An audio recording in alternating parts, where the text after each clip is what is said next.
거짓말 경연대회가 있었답니다. 거짓말 경연대회가 있어가지고 상금이 굉장히 이제 높이 책정이 되니까 너도 나도 거짓말 경연대회, 나도 한 거짓말 하니까 참여해야 되겠다 하고 이제 많은 사람이 참여를 했는데 누가 1등이 됐냐 하면 이렇게 탑3 3명이 이제 나왔어요. 이제 마지막에 3명이 이제 올라와서 거짓말을 하는데 첫 번째 참가자가 이렇게 얘기했답니다. 나는 글쎄 어마어마한 바위, 산만한 바위가 거미줄에 대롱대롱 달려있는 것을 보았어. 이렇게 얘기를 했대요. 근데 심사위원들이 별로 시큰둥했답니다. 두 번째 이제 사람이 나는 두부를 먹다가 이빨이 부러져가지고 치과에 다녀오는 길이라고. 이렇게 얘기를 했는데 심사위원들이 시큰둥하는데 이제 탑3 중에 마지막 참가자가 나와가지고 뭐라 그랬냐면 이래봬도 나는 정말 정직한 사람입니다. 내 평생에 거짓말이라고는 단 한 번도 한 적이 없습니다. 그러니까 심사위원들이 만장일치로 이 마지막 사람을 1등으로 뽑았다는 거예요. 한 번도 평생에 거짓말을 하지 않는다고 말할 수 있는 분 손 한번 들어보세요. 아마 1등 한 겁니다. 전 세계에서. 제가 선교회에서 훈련을 받을 때 거짓말에 대한 그 이야기를 들었고 거짓말이 성경에서는 굉장히 지지하지 않고 거짓말을 해서도 안 되고 선의의 거짓말도 안 되고 악의의 거짓말도 안 된다. 그러면서 거짓말하는 것이 얼마나 위험하고 얼마나 무섭고 얼마나 나쁘냐 성경에 나와 있다. 그러면서 얘기하는데 굉장히 충격을 받았어요. 계시록 21장 8절 말씀 한번 볼까요? 계시록 21장 8절 말씀만 보면 이 지옥에 관한 설명인데요. 지옥에 누가 가느냐? 어떤 종류의 사람들이 가느냐 할 때 그러나 두려워하는 자들과 믿지 아니하는 자들과 흉악한 자들과 살인자들과 음행하는 자들과 점술가들과 우상 숭배자들과 거짓말하는 모든 자들은 불과 유황으로 타는 못에 던져지리니 이것이 둘째 사망입니다. 우상 숭배자와 거짓말하는 자가 동급이에요. 음행하는 자와 거짓말하는 자도 동급이에요. 그러면서 성경을 쭉 살펴보면 하나님이 거짓말을 정말 너무너무 싫어하세요. 그러면서 제가 이 말씀을 보고 굉장히 충격을 받고 앞으로는 진짜 거짓말을 하지 말아야지. 정말 놀라운 것은 우리가 그런 결심을 했는데도 쉽게 거짓말에 노출이 되는 거예요. 그런데 감사한 것은 예수님이 우리의 이런 연약함, 부족함, 죄를 질 수밖에 없는 상황을 다 아시고 십자가에 못 박혀 돌아가시고 그 은혜를 힘입은 자들은 자백만 하면 용서를 해 주시는 거죠. 그래서 우리가 아까도 참회의 기도를 드린 것이고 그게 참 은혜인데 제가 이 서두의 거짓말에 관해서 말씀드리는 이유는 항상 의아하면서도 감동이 되고 무명한 자이지만 유명한 자가 되고 정말 밑바닥 인생이지만 하나님께 쓰임받은 한 사람, 라합이라는 여인을 이야기할 때 항상 대두되는 문제가 거짓말에 대한 문제예요. 그래서 제가 거짓말을 서두에 이야기를 했는데 오늘 본문의 배경을 잠깐 설명을 하겠습니다. 이스라엘 백성들이 애굽에서 출애굽을 하고 홍해를 건너서 이제 가나안 땅에 들어가야 되는데 가나안 땅에 들어가기 전에 가네스 바네아라는 이 종려나무 오아시스가 있는 그런 장소에서 정탐꾼 12명을 보냅니다. 12지파에서 한 명씩 보내가지고 땅을 정탐하게 하라. 이제 모세가 명령하고 그래서 결국에는 땅을 정탐하고 왔는데 그 정탐꾼들의 말을 믿고 이스라엘 백성들이 하나님을 불신하고 불평하고 불순종해서 40년을 방황하고 광야 1세대들, 홍해의 세대들이 광야에서 다 죽습니다. 그리고 2세대들이 다시 성장해서 여호수아와 함께 이제 약속의 땅 가나안 땅으로 들어가기 바로 전의 배경이 오늘 배경이에요. 그러면서 여호수아는 과거의 것을 생각했는지 모르지만 그냥 갈 수도 있잖아요. 정탐꾼을 안 보내고. 그런데 아마 과거의 것이 생각이 났는지도 모르고 그래서 두 사람의 정탐꾼을 짝을 지어서 정탐하고 와라. 그리고 하나님의 뜻이 정말 무엇인지 확실하게 하고 와라. 그리고 갔어요. 정탐꾼 두 사람이 갔는데 라합이라는 기생, 여기서는 기생이지만 그리고 막 사람들이 이제 이 라합을 여관의 주인이다 막 이렇게 얘기하는데 원문 성경에 보면 몸을 파는 여인이 맞아요. 창녀예요. 그리고 좋지 못한 직업을 가졌어요. 당시의 사람들도 손가락질하는 직업을 가진 그런 여인이었어요. 근데 그런 여인에게 이 정탐꾼 두 사람이 갔는데 한 번도 본 적이 없는 이스라엘 백성 두 사람이 자기 집에 왔잖아요. 근데 목숨을 걸고 이 사람들을 변호해 주는 거예요. 숨겨주는 거예요. 놀랍지 않습니까? 한 번도 본 적이 없어요. 한 번도 본 적이 없는데 이 두 사람이 이스라엘 백성이라는 사실을 깨닫고 이 사람들을 숨겨줘요. 근데 이 사람들을 숨겨주는 이 라합의 행동은 목숨을 건 행동이거든요. 만약에 발각되면 그냥 처참하게 죽는 겁니다. 당시의 풍습으로 봐서는 그 가족까지 멸해지는 거죠. 근데 목숨을 걸고 이 사람들을 숨겨주고 그리고 이 사람들을 숨겨주면서 이제 대화 내용이 오고 갔던 것이 이것이고 나중에 당신들이 이 땅을 들어와서 우리를 점령할 때에 우리 집과 우리 아버지의 집, 내 형제와 그 가족들을 살려달라. 이렇게 얘기합니다. 그리고 이제 후반에 보면 이 사람들을 줄을 달아서 벽에서 이렇게 내려줘요. 그리고 나서 이 사람들이 뭐라 그랬냐면 이 집에 붉은 줄을 달아라. 그러면 이 붉은 줄이 있는 곳을 보면 우리가 들어왔을 때 이 집만큼은 살려주겠다. 그래서 결국에는 이 집을 살려주는 것이 이제 라합의 이야기의 배경입니다. 다 알고 계시는 분들도 계시겠지만 다시 한번 우리가 짚고 넘어갔는데요. 그런데 라합이 뭘 했느냐? 거짓말했잖아요. 아까 계시록 21장 8절도 그렇고 한 구절 더 찾아보면 좋겠어요. 잠언 6장 16절에서 19절. 이 신앙생활에 있어서 이러한 것들에 대해서 좀 정립하면 좋겠어요. 여호와께서 미워하시는 것, 곧 그의 마음이 싫어하는 것이 67가지니 67가지가 된단 말이에요. 하나님 싫어하시는 게. 첫 번째가 교만한 눈, 교만. 두 번째가 뭐예요? 거짓된 혀. 넘버 2예요. 뭐가? 거짓말하는 거예요. 무지한 자의 피를 흘리는 손과 18절, 악한 계교를 꾀하는 마음과 빨리 악으로 달려가는 발과 19절, 또 보세요. 거짓을 말하는 망령된 증인. 또 나와요. 거짓을 말하는 망령된 증인. 형제 사이를 이간하는 자니라.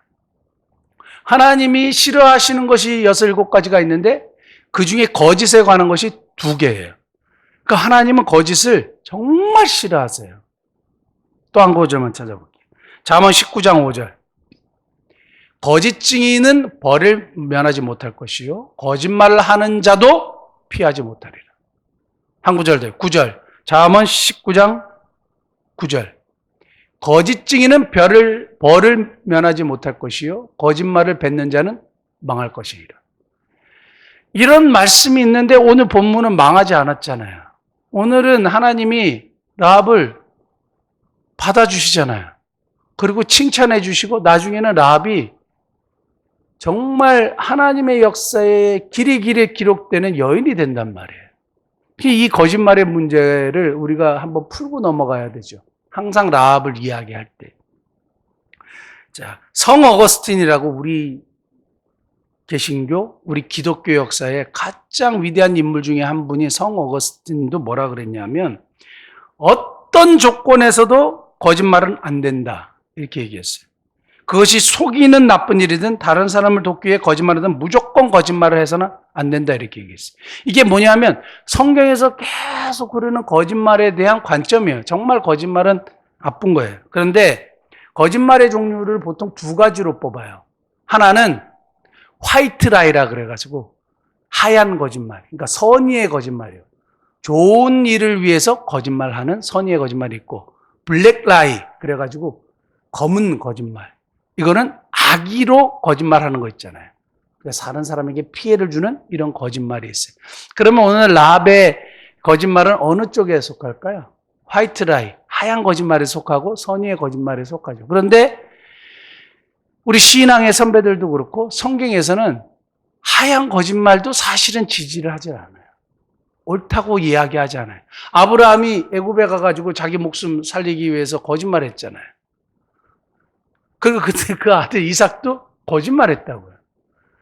자기 아내를 자기 아내라고 얘기하지 않았잖아요. 그러니까 그것에 대해서 성경은 지지하지 않아요. 잘못됐다고 얘기해요. 그런데 이상하게 왜 라합은 괜찮다 그럴까? 이런 거죠. 우리가 한번 쭉 성경을 살펴보면 딱 한 가지 하나님이 봐주시는 거짓말이 있는 것 같아요. 이거는 제가 확실하다 말할 수 없지만 하나님이 한 가지 봐주시는 거짓말 한 가지가 있는데 그게 뭐냐? 사람의 생명을 살리는 거짓말이에요. 사람의 생명을 살리는 거짓말. 하나님이 유일하게 허용해 주시는 것 중에 하나인데 라합의 이야기를 성경은 어떻게 해석하느냐? 중요한 건 뭐냐 하면 사람의 관점, 사람의 생각, 거짓말이다 아니다 이 판단을 사실은 누가 해야 되느냐? 하나님이 하시는 거예요. 근데 하나님은 성경에서 라합의 행동을 어떻게 판단하시느냐? 야고보서 2장 25절 한번 볼까요?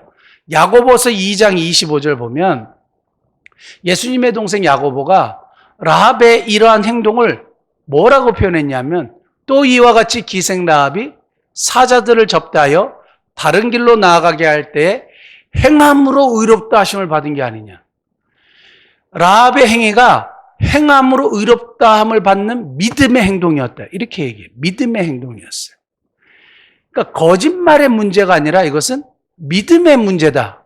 누구를 믿는 믿음으로? 하나님을 믿는 믿음으로 정탐꾼을 살려내야만 해요. 정탐꾼을 살려내서 이스라엘 백성들이 가나안 땅에 하나님의 약속하신 그 가나안 땅에 들어오도록 해야 됐다는 그런 이야기입니다. 또 하나만 더 찾아보면 히브리서 11장, 믿음의 장이라고 얘기하는 히브리서 11장 31절에 같이 한번 볼까요? 믿음으로 기생 라합은 정탐꾼을 평안히 영접하였으므로 순종하지 아니한 자와 함께 멸망하지 아니하였도다. 근데 라합을 얘기할 때 그냥 라합이라고 얘기하지 않고 앞에 저 사실은 좋지 않은 저 직업이요. 저걸 성경은 과감없이 얘기해요. 기생, 저 밑바닥 인생, 진짜 좋지 못한 삶을 살았던 여인 라합은 그래도 믿음으로 살았다. 이렇게 얘기해요. 그 믿음으로 했던 행위가 바로 뭡니까? 이 정탐꾼들을 숨겨주고 그들의 생명을 살려주고 결국에는 정탐꾼들이 돌아가서 뭐라고 얘기하는지 아세요?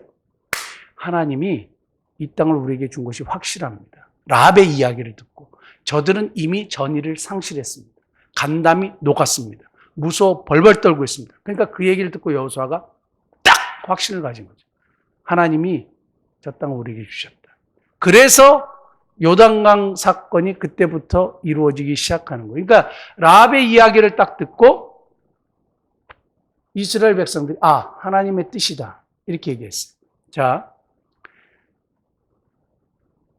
여리고에서 보낸 사람들에게는 거짓말을 했으나 이 하나님의 백성들에게는 자기의 있는 신앙을 그대로 고백했어요. 자기가 믿는 하나님, 자기가 지금 느끼고 있고 자기가 들어왔던 하나님에 대해서 이렇게 들었는데 나는 이 하나님을 믿고 있고 그리고 나는 하나님을 선택했고 그리고 우리 백성들은 이미 간담이 완전히 녹아서 전의를 상실했고 그리고 당신들이 분명히 우리를 점령할 거를 내가 알고 있는데 우리를 멸망시킬 걸 알고 있는데 그때 우리를 구원해 주시오.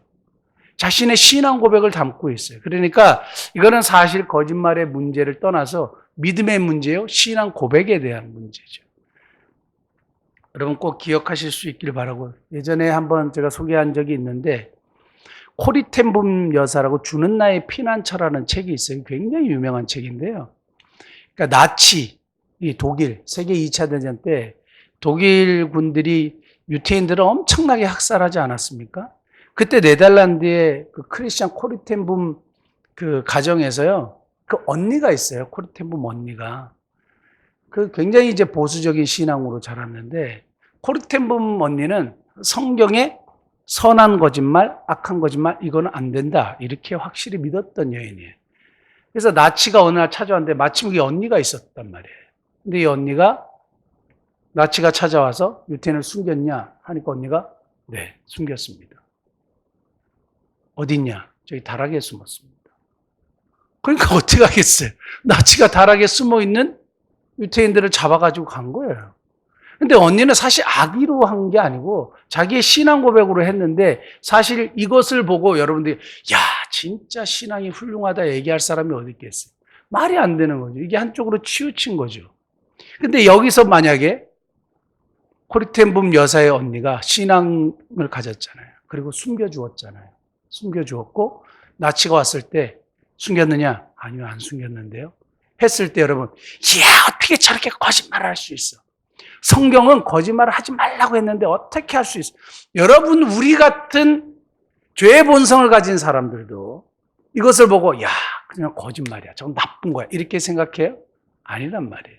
그러니까 하나님의 관점에서는 더한 거죠. 하나님의 기준에서는 지금 라합의 이 거짓말이 정말 우리가 생각하는 그런 거짓말의 차원이 아니라 믿음의 행동이었다. 이렇게 보는 겁니다.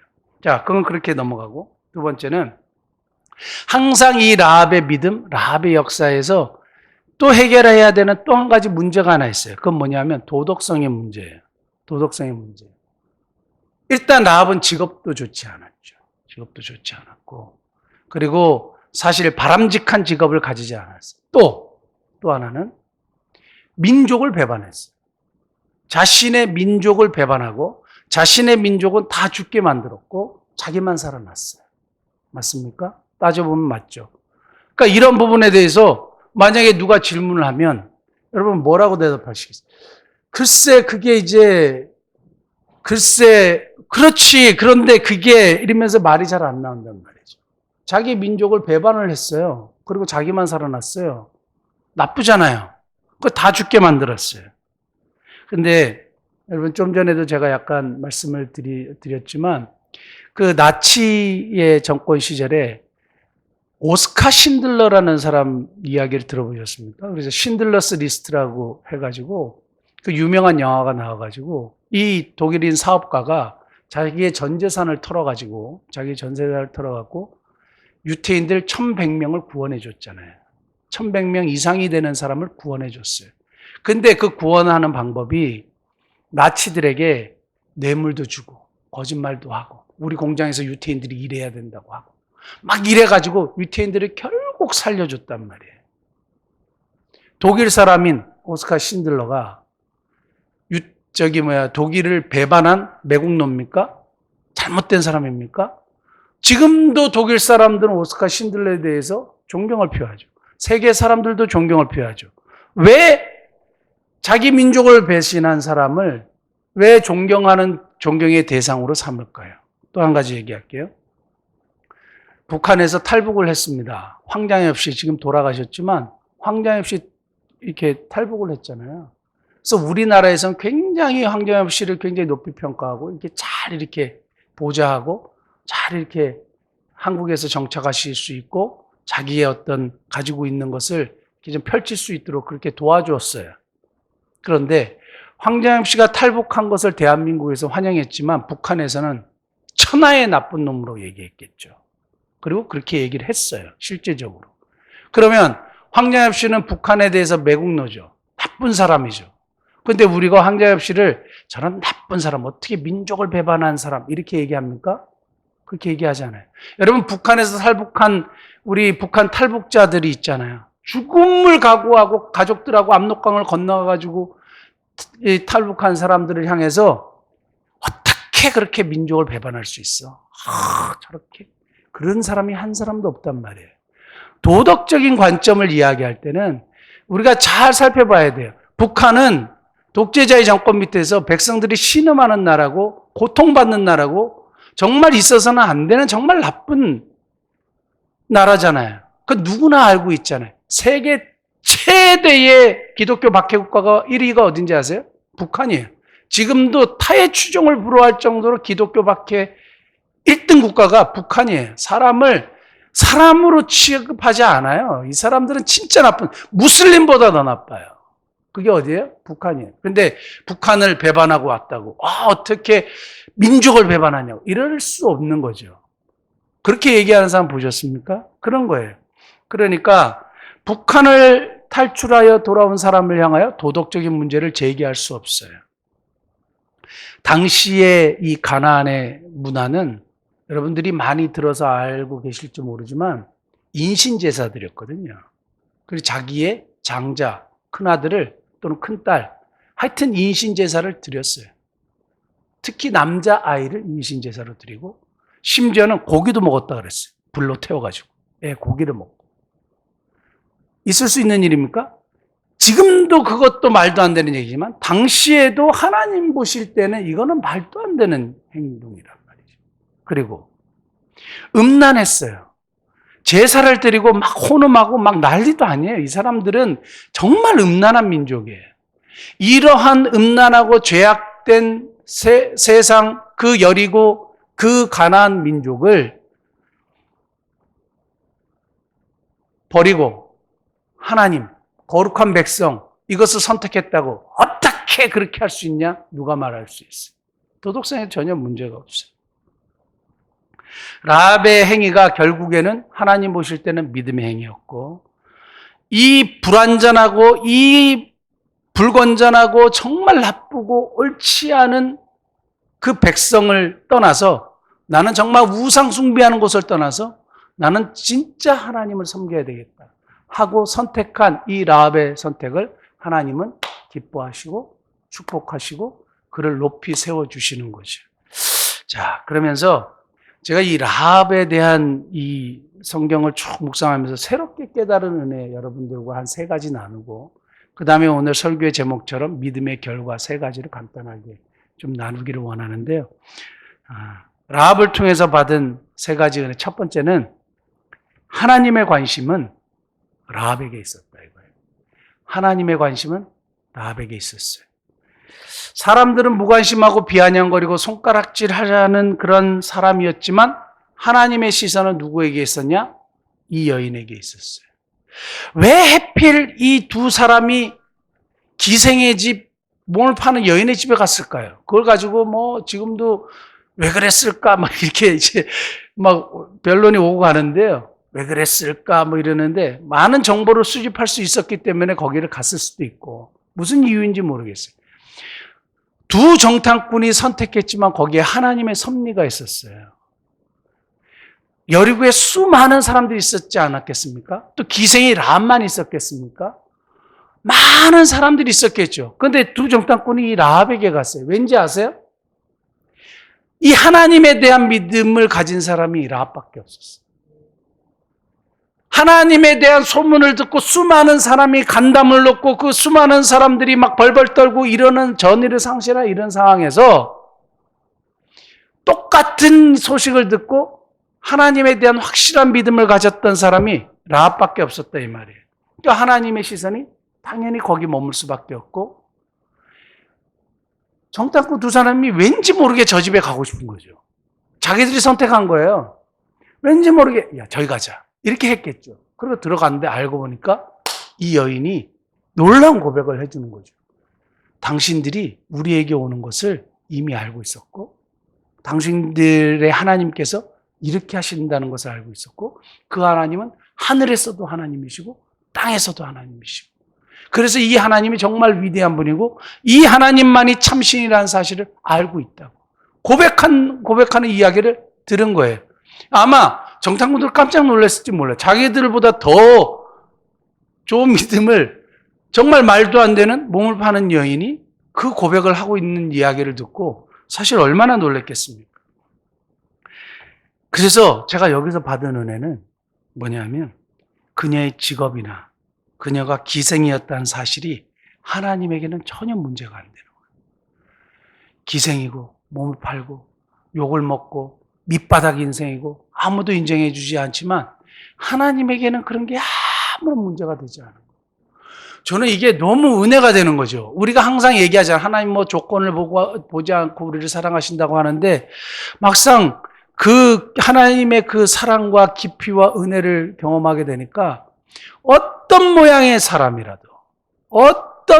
사람이라도 정말 하나님을 신앙하고 예수 그리스도를 믿는 사람들은 하나님이 그에게 시선을 멈추어 계시고 그에게 관심을 가지고 계시고 그를 구원하시기 기뻐하시는 거예요.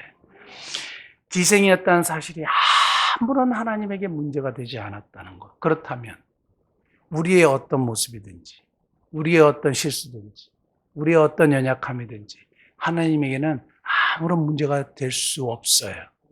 그것을 믿음으로 고백하는 저와 여러분 되시기를 예수님을 축복합니다. 그러면서 교회에 한번 적용해 보니까 교회는 어떤 경우라도 그리고 하나님의 백성은 어떤 경우라도 사람을 외모로 판단하면 안 된다. 교회와 하나님의 백성은 사람을 어떤 모양으로든 판단하면 안 된다. 외모로 판단하면 안 돼. 그런데 우리는 자꾸 사실 여기에 자꾸 넘어져요. 자꾸 넘어져요. 제가 아는 기업의 개인적으로 아는 기업의 회장님이 한 분 계신데요.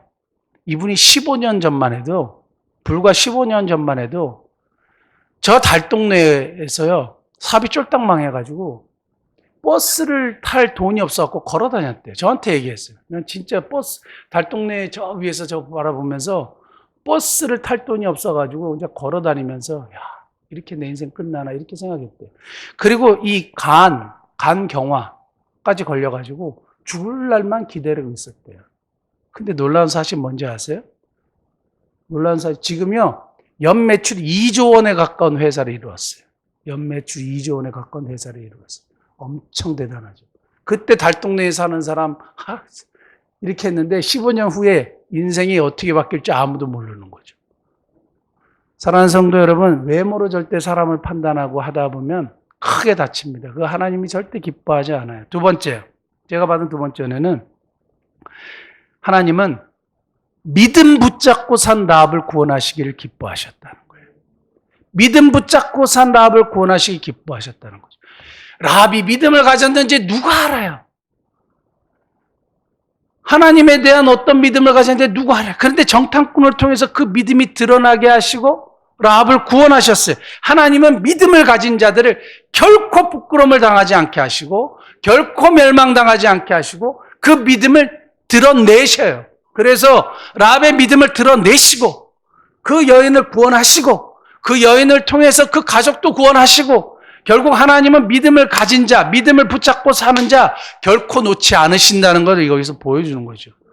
너무 감사하지 않습니까? 우리가 뭐 부자로 살거나 뭐 대단하게 살거나 높임을 받고 살거나 그러지 못해도 믿음 하나 붙잡고 있으면 하나님이 결국 그 믿음에 대한 보상은 확실하게 해주신다 이거예요.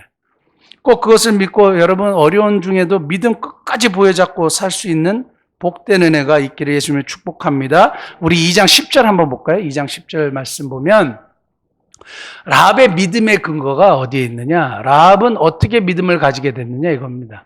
이는 너희가 애굽에서 나올 때에 여호와께서 너희 앞에서 홍해 물을 마르게 하신 일과 홍해 사건을 들었대요. 너희가 요단 저쪽에 있는 아모리 사람의 두 왕 시온과 옥에게 행한 일, 곧 그들을 전멸시킨 일을 우리가 들었습니다.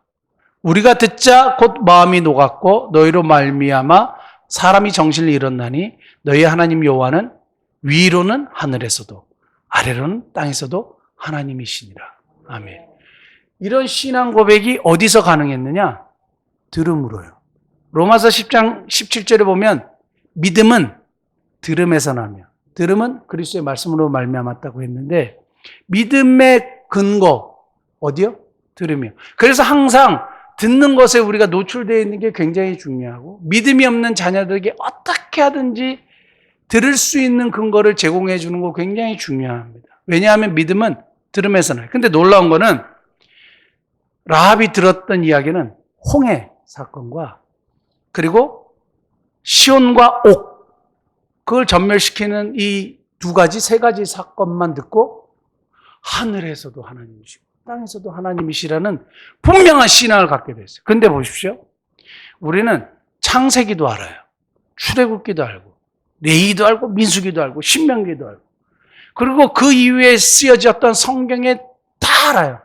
다윗도 알고 솔로몬도 알고 예수님의 행적까지 우린 다 알아요. 그런데 라합과 같은 이 순수한 신앙 고백이 우리에겐 부족하고 하나님을 의심하고 막 걱정하고 염려하고 막 난리도 아니에요. 세 가지 이야기만 딱 듣고도 확실한 믿음을 가졌던 라합과 수천 가지 이야기를 알고 듣고 있었던 우리들의 믿음을 한번 비교해 보시라고. 저는 이 라합이 그럼에도 불구하고 정말 확실하고 바른 이야기를 들었잖아요. 홍해를 하나님이 가르셨잖아요. 시온과 옥을 멸하셨잖아요. 그 이야기를 확실히 들었단 말이에요.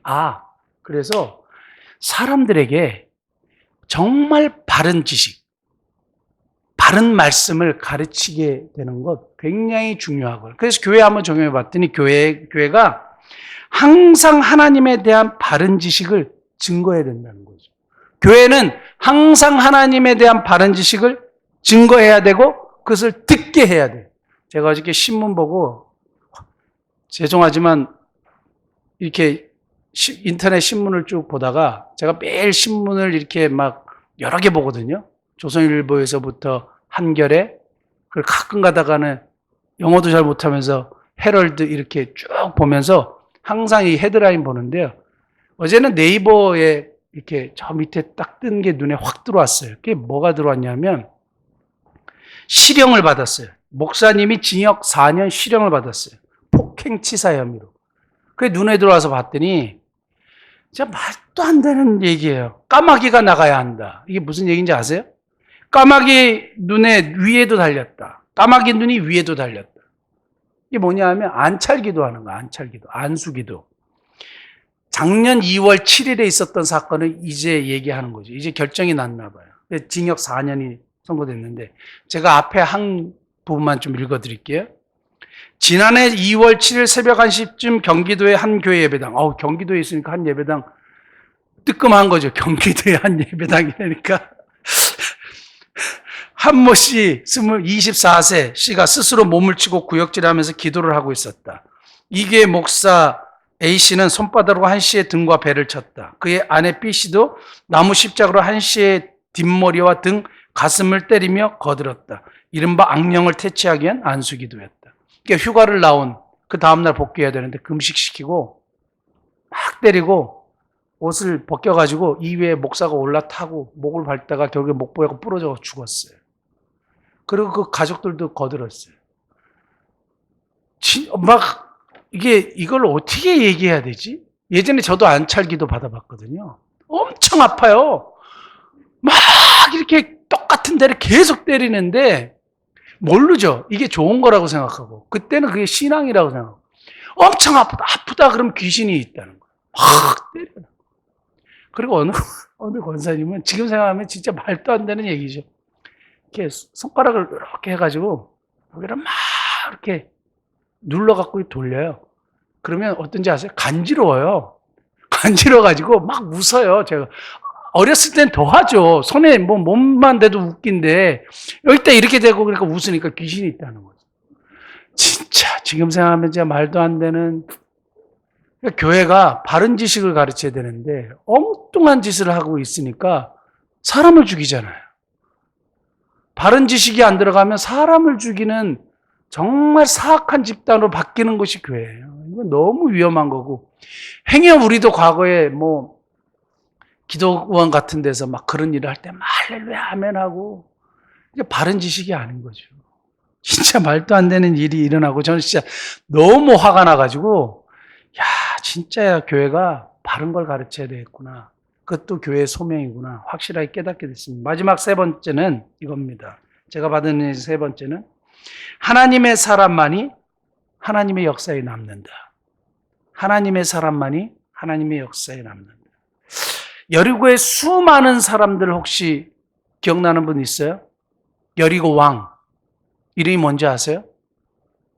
그리고 그 당시에 파워를 누리고 권력을 누리고 즐거움을 누리고 세상 남부러운 것이 없게 살았던 여리고 사람들. 역사 속에 그냥 다 멸망했죠. 근데 그 중에 한 사람 라합만이 하나님의 역사에 딱 기록돼서 오늘도 우리에게 회자되고 있고 더 중요한 것은 마태복음 1장 5절 한번 볼까요? 마태복음 1장 5절. 예수님의 족보에 누가 등장하느냐? 이 기생 라합이 등장하여 1장 5절. 살몬은 여기서 살몬에 대한 살몬은 유다 지파의 한 사람인데 정탐꾼이었다고 보통 봐요. 정탐꾼 중에 한 명으로 봐요. 살몬은 라합에게서 보아스를 낳고 보아스는 루sek에서 오벳을 낳고 오벳은 이세. 이세는 누구예요? 다윗의 아버지요. 그러니까 고조모가 됐어요. 다윗의 고조모가 라합인데 결국 여기서 이 마태복음 1장에서 얘기하는 게 뭐예요? 여기를 통해서 예수 그리스도가 탄생했다 이거예요. 라합이 그 흠 많고 문제가 있고 손가락질 받고 밑바닥 인생인 이 여인이 예수 그리스도의 족보에 당당히 이름을 올려서 온 세상을 구원하는 하나님의 역사에 한 장씩에 딱 있는 거죠. 그 당시에 권력을 누리고 파워를 누리고 실세를 가졌던 사람들은 아무도 기억하지 않아요. 그런데 하나님의 역사에 믿음 붙잡고 산 한 여인은 그 이름을 당당히 올리는 겁니다. 사랑하는 성도 여러분, 저와 여러분들이 하나님의 역사에 기록되는 그런 복된 삶을 살 수 있기를 예수님 축복합니다. 저는 예전에 역사의 이름을 남기고 싶은 인물이 되고 싶었어요. 그리고 우리 자녀들도 정말 세상 속에서 획을 긋는 좀 그런 인물이 됐으면 하는 이런 바람이 있어요. 물론 그것도 좋지만 그것보다 지금은 완전히 달라요. 지금 생각이 완전히 달라졌어요. 하나님의 역사에 기록되는 인물이 돼야 돼요. 하나님의 역사에 기록되는 인물이 돼야 돼요. 사람들은 시간 지나면 역사 속에서 그냥 멸망하고 아무것도 아니에요. 그거는 정말 껍데기일 뿐이에요. 중요한 것은 하나님의 역사에 기록되느냐, 기록되지 않느냐, 그것이 중요한 거죠. 사랑하는 성도 여러분, 하나님의 역사에 다 기록되는 성도님 되시기를 예수님으로 축복합니다. 시간이 많이 지났기 때문에 라합의 믿음의 결과를 간단하게만 얘기하고 말씀 마치는데요. 결국 이러한 믿음을 가졌던 믿음 붙잡고 산 라합의 믿음의 결과는 뭐냐? 첫째는 가족 구원이에요. 가족 구원. 주 예수를 믿으라 그리하면 너와 내 집이 구원을 받으리라. 한 사람이 하나님에 대한 신앙을 딱 가지고 분명한 확신에 차 있었을 때 어떻게 됐느냐? 라합의 집에 있었던 모든 가족이 구원을 받게 돼요. 이건 하나의 예표인데요. 붉은 줄을 달았잖아요. 붉은 줄 안에 있었던 사람들은 다 살았어요. 붉은 줄이 달려있던 그 집안에 있었던 사람들은 다 살았어요. 마치 출애굽 당시에 좌우 임방과 문설주에 어린 양의 피를 발라서 그 피를 보는 빨간 그 피를 본 죽음의 사자가 넘어갔듯이 유월했듯이 어린 양의 유월절 어린 양의 피, 예수 그리스도의 피, 예수 그리스도의 보혈, 예수 그리스도의 죽으심과 부활을 믿는 하나님의 백성, 그 안에 있는 사람들은 다 구원을 받듯이 라합 한 사람이 확실한 신앙 고백과 믿음을 가지고 분명한 하나님에 대한 신앙을 했을 때에 그 가족들이 다 결국에는 구원에 동참하는 역사가 있게 된 거예요. 그 신앙은 가족의 구원을 반드시 생각해야 돼요. 신앙은 이기적이지 않아야 돼요. 그 다음 두 번째, 라합의 믿음의 결과 두 번째는 하나님의 뜻을 알리는 도구가 돼요. 하나님의 뜻을 알리는 도구가 되었어요. 여호수아 2장 24절 한번 볼게요. 여호수아 오늘 읽었던 2장 24절. 여호수아가 정탐꾼을 보냈던 이유가 있지 않겠습니까? 저기 한번 보십시오. 스크린 보시면 또 여호수아에게 이르되 진실로 여호와께서 그 온 땅을 우리에게 주셨으므로, 이게 정탐꾼들이 한 얘기예요. 그 땅의 모든 주민이 우리 앞에서 간담이 녹더이다 하더라. 그러니까 여호수아가 하나님이 이 땅을 우리에게 주셨구나 확신하게 됐어요. 누구 얘기예요 저게? 라합의 얘기예요. 라합이 결국에는 라합의 말이 하나님의 백성들에게 하나님의 뜻을 알리는 도구가 된 거죠. 라합의 신앙 고백이 다른 사람에게 하나님의 뜻을 알리는 도구가 된 거예요. 사랑하는 성도 여러분, 저와 오늘 여러분들의 신앙 고백이 다른 사람들에게 하나님의 뜻을 알리는 분명한 도구가 될 수 있기를 예수님을 축복합니다. 신앙은 다른 사람에게 확신을 심어주는 거예요. 신앙은 다른 사람에게 하나님의 뜻을 알리는 거예요. 그런 바른 신앙을 가지는 저와 여러분 되기를 바라고, 마지막 라합의 믿음의 결과 세 번째는 하나님의 구원의 역사에 사용되었어요. 하나님의 구원의 역사에 사용되었어요. 마태복음 1장 5절 아까 읽었던 말씀 보면 라합은 자기도 구원을 받았고 자기 가족도 구원받았고 전 인류요, 모든 민족이 구원을 받는 예수 그리스도가 이 땅에 오시는 일에 사용받는 여인이 되었다 이 말입니다. 참 라합의 인생을 쭉 살펴보면서 제가 그냥 라합 이렇게 생각하면 뭐 라합 다 아는 얘기지 이것이 아니라 하나님은 정말 기생이었고 좋지 못하고 손가락 받는 그런 것들이 전혀 하나님에게는 의미가 없구나. 하나님은 그런 것을 보고 사람을 사용하시지 않으시는구나. 정말 믿음 붙잡고 산다면 결코 하나님의 부끄러움을 당하지 않게 하신다는 성경의 말씀이 그대로 이루어지는구나. 정말 하나님의 사람만이 하나님의 역사에 남는구나. 그럼 끝까지 믿음을 가지고 살아가야 되는 것이구나.